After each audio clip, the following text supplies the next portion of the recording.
नमस्कार विद्यार्थी मित्रांनो, मी डॉक्टर किशोर बागडे आणि आपण बघत आहात YouTube channel medical admission guidance. या चॅनलद्वारे मेडिकल ऍडमिशन प्रोसेससाठी लागणारी सर्व माहिती अतिशय नियोजनबद्ध पद्धतीने विद्यार्थी आणि पालक यांच्या गरजा लक्षात घेऊन व्यवस्थितपणे प्रसारित करण्यात येते। तरी ह्या चॅनलला अजून सबस्क्राईब केले नसेल तर सबस्क्राईब करा, बेल आयकॉनवर क्लिक करा आणि मेडिकल आणि तुमच्या मित्रांना शेअर करा की जेणेकरून त्यांचा पण फायदा होईल आणि तुम्हाला पण वेळोवेळी नोटिफिकेशन मिळत जाईल। या अगोदर आपण मेडिकल ऍडमिशन प्रोसेससाठी लागणारे कोणते कागदपत्रे त्यांची संपूर्ण माहिती घेतली, त्याची सिरीज मी सादर केलेली आहे। तर आजच्या व्हिडिओचा विषय आहे महाराष्ट्र काउन्सिलिंगसाठी लागणारे कागदपत्र। आता तुम्हाला साधारणपणे जून मध्ये रिझल्ट लागणार। रिझल्ट लागल्यानंतर तुम्हाला अनेक काउन्सिलिंग प्रोसेसला सामोरे जावे लागणार आहे। तरी त्यातले महाराष्ट्र काउन्सिलिंग प्रोसेस स्टेटची ती सर्वात महत्वाची, म्हणून हा विषय आजचा निवडलेला आहे। ह्याच्यानंतर ऑल इंडिया कोटाची जी काउन्सिलिंग प्रोसेस आहे त्यासाठी लागणारे कागदपत्रांसाठी वेगळा व्हिडिओ बनवणार आहे, तो पण तुम्ही पाहा। आणि त्याच्यानंतर कर्नाटक ऍडमिशन प्रोसेससाठी जे काही कागदपत्र लागतात त्याचा पण व्हिडिओ तयार मी करणार आहे, तो पण व्हिडिओ पहा। म्हणजे आता आपण काउन्सिलिंग प्रोसेससाठी लागणारे कागदपत्र ह्याच्या व्हिडिओची शृंखला तयार करत आहोत। त्या शृंखलेमध्ये पहिलं आहे महाराष्ट्र काउन्सिलिंग। तर तुम्हाला साधारणपणे बऱ्यापैकी माहिती झालेलीच आहे, पण जे काही पालक आता माझ्याकडे येतात, ज्यांचे फोन येत आहेत की त्यांच्या असं लक्षात आलेलं आहे की ह्यातले बरेच सर्टिफिकेट त्यांच्याकडे नाहीये। आणि मित्रांनो, ह्यातलं एक जरी सर्टिफिकेट तुमच्याकडे नसेल तर तुम्ही काउन्सिलिंग प्रोसेसमध्ये भाग घेऊ शकत नाही, किंवा तुमचा जो काही क्लेम आहे कॅटेगरीचा वगैरे, तो कॅटेगरीचा क्लेम तुमच्याकडून निघून जाऊ शकतो। म्हणजेच तुम्ही जे काही 2 वर्ष कष्ट केलेले आहेत आणि ज्यांनी जे रिपीट आहेत त्यांनी 3 वर्ष कष्ट केलेले आहेत आणि पालकांनी पण पाण्यासारखा पैसा टाकलेला आहे, त्या पैशाचे किंवा त्या कष्टाचं चीज तुम्हाला पाहिजेसारखं होऊ शकत नाही।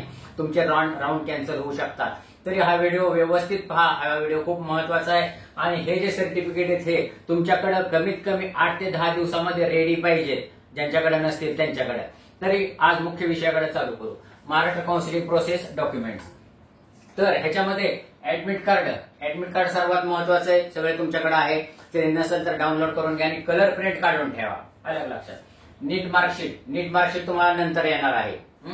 नॅशनॅलिटी डोमिसियल, बऱ्याच स्टुडंटकडे नॅशनॅलिटी डोमिसियल नाहीये, तरी त्यांनी ताबडतोब तहसील कार्यालयात जाऊन नॅशनॅलिटी डोमिसियल काढून ठेवावं। आणि काढलं, आणि परत एक सांगतो, नॅशनॅलिटी डोमिसियल एकदाच काढावं लागतं, सारखं काढावं लागत असेल।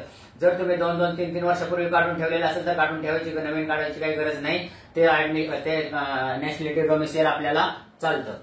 एसएससी सर्टिफिकेट लक्षात घ्या, एसएससी सर्टिफिकेट आणि एसएससी मार्कशीट हे वेगवेगळं आहे। एसएससी मार्कशीट माझ्याकडे दाखवायला आणतात, तुम्ही नीट बघा काय आहे ते एसएससी सर्टिफिकेट। कारण एसएससी सर्टिफिकेट एसएससी निकालानंतर परत शाळेमध्ये येत असतं, आपण घ्यायला कंटाळा केलेला असतो। तरी ज्यांच्याकडे एसएससी सर्टिफिकेट नाही त्यांनी त्यांच्या 10वीच्या शाळेमध्ये जावा आणि एसएससी सर्टिफिकेट घेऊन या। एचएससी मार्कशीट तुमच्याकडे आलेलंच असेल। मेडिकल फिटनेस सर्टिफिकेटचा विशिष्ट प्रोफार्मा आहे, त्या पद्धतीने तुम्ही काढून ठेवायला पाहिजे। मेडिकल सर्टिफिकेटचा प्रोफार्मा बद्दल तुम्हाला माहिती नसेल तर माझं सर्टिफिकेट तो व्हिडिओ पहा।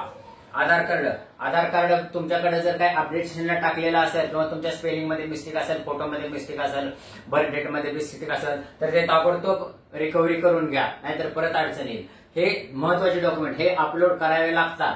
आता कास्ट सर्टिफिकेटसाठी कॅटेगरीसाठी कास्ट सर्टिफिकेट, कास्ट व्हॅलिडिटी, बऱ्याच जणांकडे व्हॅलिडिटी नाहीये। जर व्हॅलिडिटी नसेल तर ताबडतोब काढून घ्या, नाहीतर तुमचा उपयोग होणार नाही। व्हॅलिडिटी नसेल तर तुमचा कॅटेगरीचा क्लेम कॅन्सल होतो। एससी एसटी असले तरी तुम्हाला ओपन मध्ये जावं लागेल। एससी एसटी स्टुडंटसाठी खूप महत्वाचं आहे, फक्त कास्ट सर्टिफिकेट असून चालणार नाही, कास्ट व्हॅलिडिटी पण असले पाहिजे।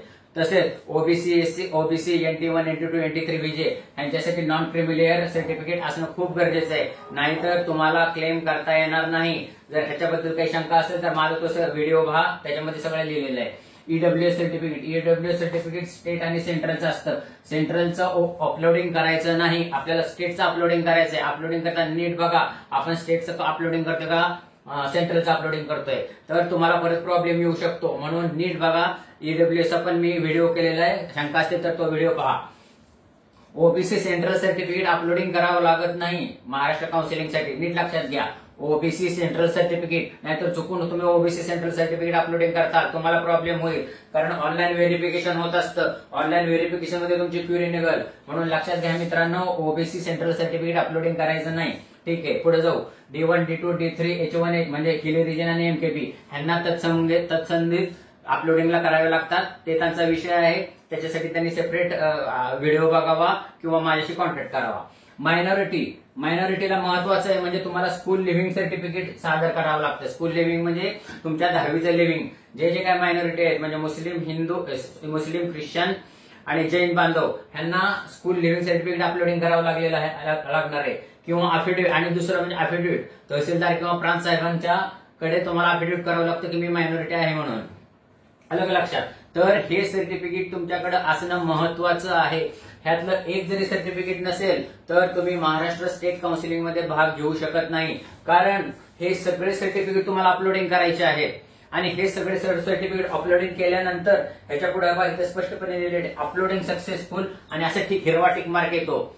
तर ऑनलाईन व्हेरिफिकेशन होतं. अगोदर अपलोडिंग सक्सेसफुल होतं, हिरवा टिक मार्क येतो. त्याच्यानंतर ऑनलाईन व्हेरिफिकेशन होतं.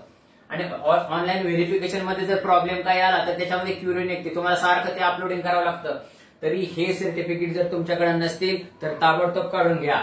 आता सर्टिफिकेट पाहिजेत पण अपलोडिंग करावं लागत नाही. नीट ऐका. महाराष्ट्र स्टेट काउन्सिलिंगसाठी जे सर्टिफिकेट अपलोडिंग करावे लागत नाहीत त्याच्याबद्दल सांगतो. आता हे लाल अक्षरामध्ये जे लिहिलेलं आहे ते अपलोडिंग करावे लागत नाही. ते आपल्याला ऍडमिशनच्या वेळेस लागतात. म्हणजे जेव्हा तुम्हाला कुठलं कॉलेज मिळेल तेव्हा. तर नीट घ्या. गॅप सर्टिफिकेट अपलोडिंग करावं लागत नाही. ते प्रवेशावेळेस कॉलेजला दाखवावं लागतं. Bonafide certificate, character certificate, pan card हे अपलोडिंग करावे लागत नाही. तसंच नीट कन्फर्मेशन पेज म्हणजे तुम्ही नीटची परीक्षा देताना जे काही तुम्हाला कन्फर्मेशन पेज दिलेले किंवा तुमचा ऍडमिशन नीट हे फॉर्म तो अपलोडिंग करावा लागत नाही. तसेच खूप महत्वाचं म्हणजे उत्पन्नाचा दाखला. खूप मला क्युरियस जातात. बरेच पालक विचारतात उत्पन्नाचा दाखला अपलोडिंग करावा लागतो का. तर तहसीलदार साहेबांचा उत्पन्नाचा दाखला तुम्हाला अपलोडिंग करावा लागत नाही. एवढं लक्षात घ्या. तर महाराष्ट्र स्टेट काउन्सिलिंगसाठी जे काही महत्वाचे कागदपत्र आहेत जे तुमच्याकडे गरजे असण्याचं आहे हे खूप महत्वाचं आहे. जर नसतील तर काढून ठेवा, नाही तर तुम्हाला खूप प्रॉब्लेम मध्ये येऊ शकतात. सध्या इतर बाबींकडे लक्ष देण्यापेक्षा ह्या डॉक्युमेंट्सकडे लक्ष द्या. तर मला वाटतं की तुमच्या डॉक्युमेंट बद्दल संपूर्ण शंका निघून गेले असतील, माहिती व्यवस्थित मिळाली असेल. जर लक्षात आलं नसेल तर हा व्हिडिओ परत पहा. तसेच हा व्हिडिओ तुमच्या मित्रांना शेअर करा की जेणेकरून त्यांना पण फायदा होईल. हा चॅनल तुम्हाला मेडिकल ऍडमिशन प्रोसेस संपेपर्यंत तुमच्या पाठीशी उभा राहणार आहे. तरी अजून सुद्धा चॅनल सबस्क्राईब केला नसेल तर सबस्क्राईब करा आणि बेल आयकॉनवर क्लिक करा. एवढं सांगून आजचा व्हिडिओ संपतो. जय हिंद, जय महाराष्ट्र.